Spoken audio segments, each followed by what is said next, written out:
A homeowner in the Bronx started renting a basement apartment to a woman who was from Ecuador. These migrants were gang members who had been arrested over and over. So gangs are now taking over homes and apartments in New York City. In some cases, they disguise themselves as normal renters, but in other instances, they simply break in and destroy the place. And unfortunately, New York is not the only city in America where this is happening.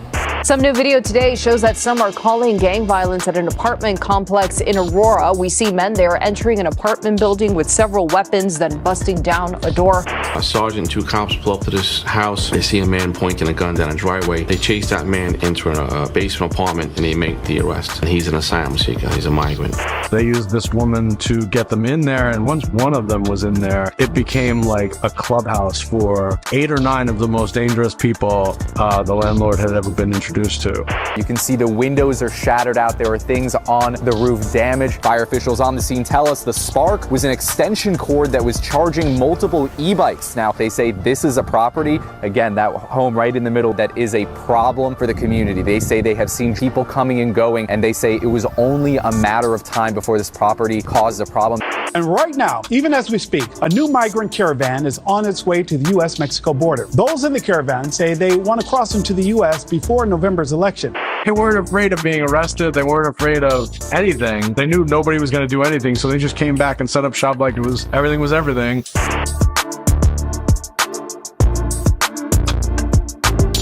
So 2 homes were just totally destroyed after a gang took one over and accidentally burned it down. But nobody's talking about how this problem of gangsters taking over apartments and using them as hideouts tends to happen more in sanctuary cities than anywhere else. And it's been happening here in New York for months, fueled by the proliferation of dangerous gang members through our shelter system, who act as if they're entering an American sanctuary city as someone who's fleeing poverty or persecution, when the only thing on their mind is persecuting the law-abiding. And the reason this is happening in New York and Chicago and Denver and other cities like this is because these gang members understand, according to critics, that they can get away with a lot more in parts of the country where laws are designed to protect them. For example, in New York, it's against the law for police to share the immigration status of someone they arrest with the federal government. And part of the reason gang members operate with such brazenness here is because even if the NYPD arrests them and federal immigration finds out, our police are not allowed to hold that individual until the government can come get them, which means immigration enforcement has to make their own arrest on their own time with zero help from our city. And that brings us to the real reason why we're now witnessing gang activity in this country that we've never seen before. These criminals, once they get here, not only are they protected, they can also take advantage of a very generous social safety net set up for those fleeing extreme poverty. And they take advantage of this generosity to connect not with a path leading to the American dream, which is what most asylum seekers do, but with the criminal underworld. Now, New York in particular finds itself between a rock and a hard place because while our mayor and police realize the dangers we're now facing because of this gang activity, they're fighting an uphill battle against a legal system that keeps criminals out on the street when they commit minor, non-violent offenses, like engaging in a calm, peaceful shoplifting spree that doesn't hurt anything except the bottom line of a big company, or shut down one of New York's many small, struggling businesses. But critics say we've got another problem because this city and its shelter system are now full of individuals who may not be who they say they are, and may be hiding from a past life as a criminal, or worse, trying to start a new life of crime here in America, which recently happened when gang members took over a building and started a fire that led to 3 law-abiding families losing their homes forever.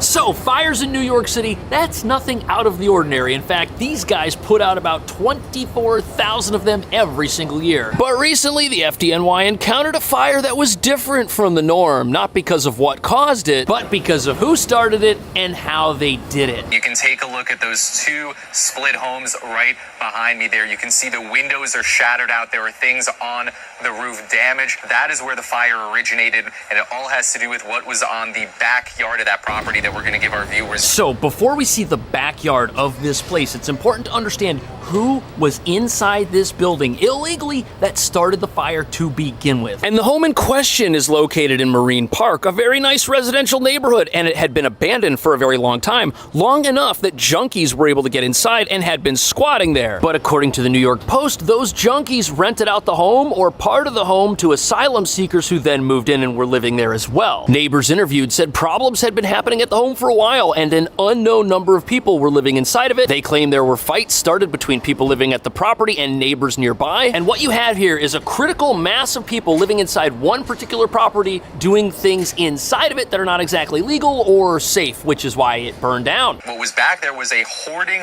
of trash that basically acted as an accelerant and kindling for the fire. Now, fire officials on the scene tell us the spark was an extension cord that was charging multiple e-bikes. Now, when that extension cord caught fire, so did the lithium-ion batteries. The flames... So the backyard of this home, which was valued at $750,000, it was full of stolen e-bikes and trash. Now, from the street, you can see a lot of the debris that caught on fire in the back that had kind of been hauled out onto this little side area here. But there are some photos of the backyard online. Look at this. It was basically a big dump right there, ready to catch fire. What a disaster. But what's really sad about this story is that the people in this property that were living there, destroying it, their behavior destroyed both properties on either side of it as well. If you look at the front door of the house to the left, you'll see paperwork from the city that stops people from coming inside as the property was damaged pretty badly. The side of the house is burned and scorched. It's likely totaled, which is a shame. You can tell people were living inside of it because the exterior is well maintained. It looks like the porch has recently updated windows. It looks nice. There's landscaping work out front, but now the roof area has no windows and there's a burned up mattress on top of the building. And whoever was living there spending money on that property, improving it, now does not have access to it and can't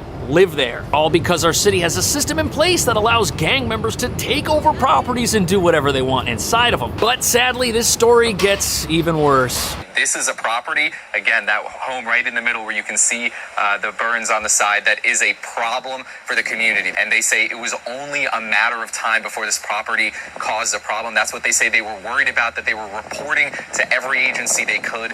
And unfortunately, those calls, despite that, this incident still happening here today. So the fire at this property was so intense, it not only took out the property that was on the left side, but the property on the right side that was attached via a wall, that one was also condemned as well. And there was a family living there that had 3 small kids. And now this family, who'd apparently purchased the home back in 2021, now they've got nowhere to go. And this has people asking, at what point does creating a city that is a sanctuary for criminals with laws that don't punish them something that starts impacting the law abiding? Now, since these neighbors shared an adjacent wall with this property that was turned into a house of horrors, when they were interviewed, they claimed that people were just coming and going from that place at all hours of the night. They suspect that many of the folks entering and leaving were people buying things that were illegal. Plus, they claim that there was always fighting going on here in the way of verbal arguments and shouting matches at all hours of the day. And apparently this year, 18 complaints were filed with 311 for public disturbances. But it gets even worse because before the fire started that took out these 3 properties,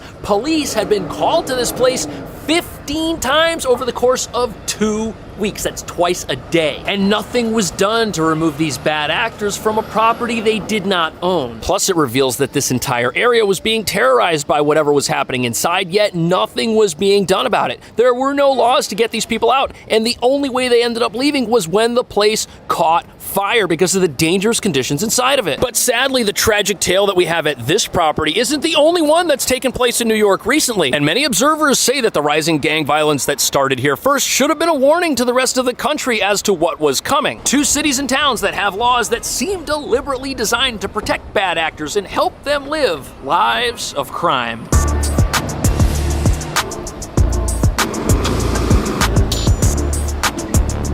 Look at this. All over this city, we got people sneaking into buildings who shouldn't be inside. And security images like the ones on the side of that building, those are like the same types of images that we're now seeing out of Colorado, where a dangerous Venezuelan gang took over an entire apartment complex, which is also something that's been happening here in New York for months. A homeowner in the Bronx started renting a basement apartment to a woman who was from Ecuador. But then within a matter of 2 weeks, the woman told the landlord, listen, I'm going back. I'm leaving. It became like a clubhouse for 8 or 9 of the most dangerous people the landlord had ever been introduced to. So these guys were really sneaky, and as you're about to see, this was a violent gang intent on getting their hands on a property that they could use as a home base for illegal activity. And they aren't the only gang in town doing this, either taking over apartments by stealth or by force. Earlier this year, a moped gang was shut down after their apartment was raided, and they were committing snatch and grab robberies all over town, stealing phones and wallets. And apparently the apartment they were in wasn't just a hideout, it was illegally modified to house way more people than it was supposed to. And in New York, the way that these criminals get inside of apartments and take them over, it's not like the security footage here, which was probably a breaking and entering or some other crime. No, that's not how they've been doing it here. They do something much sneakier. They get somebody who's non-threatening,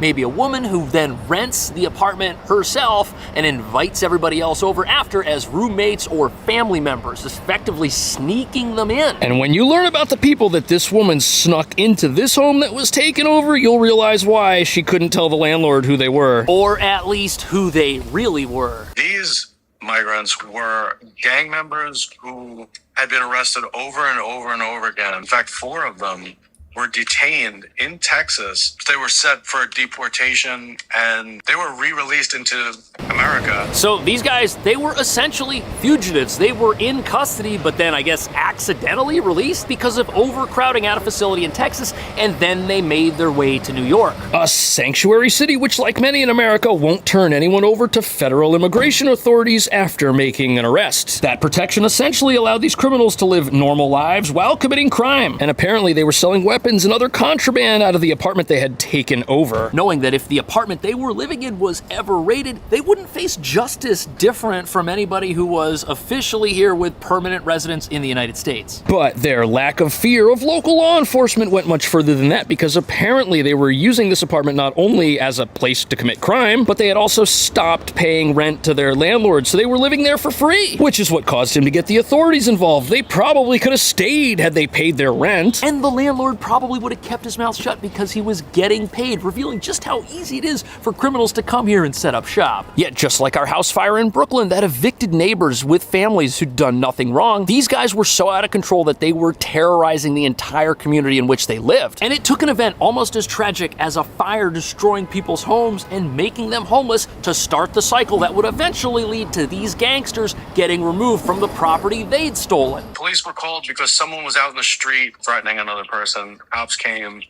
The individual ran back into the house and they followed him and they cleared out the house. They took 8 people out of that basement apartment, all of whom were arraigned, and pretty much all of them were released because of bail reform. None of them were. So this house of horrors finally started to get noticed by law enforcement when the crime going on inside of it spilled out into the street. And you'd think that this is the part of the story where this nightmare would officially be over, but if that were the case, living in a sanctuary city which has laws that protect criminals wouldn't be such a big deal, because it takes both. Remember, these guys were wanted by federal immigration authorities, and although they were arrested for running around in the street with weapons, they were all released after that transpired. And federal authorities, they had to go back to this house on their own time to arrest these people and get them out of there a few days later. Had the criminals not gone back to the property, they'd probably still be out there. But the most ridiculous part of all this is you see signs all over New York telling you that weapons are illegal, and you can't even bring them into certain parts of town like Times Square. If someone's caught with an illegal weapon, they're supposed to be held in prison for 3.5 years at a minimum. Yet these people had weapons, were selling weapons,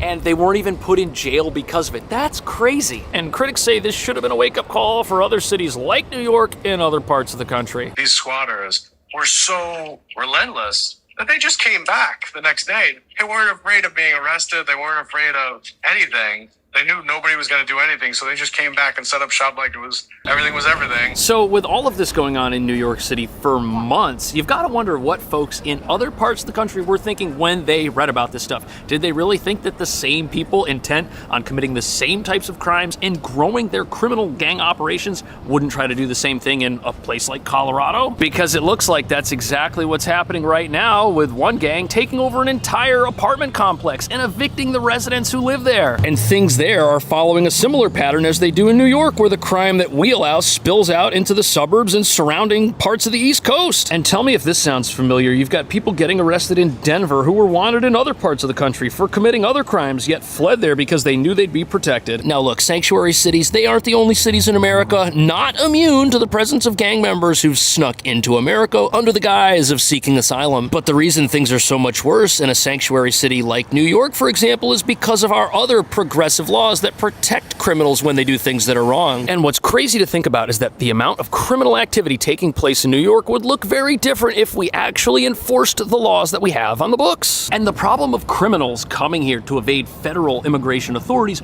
wouldn't be magnified by the fact that once they're here, they essentially benefit from protection from any legal authority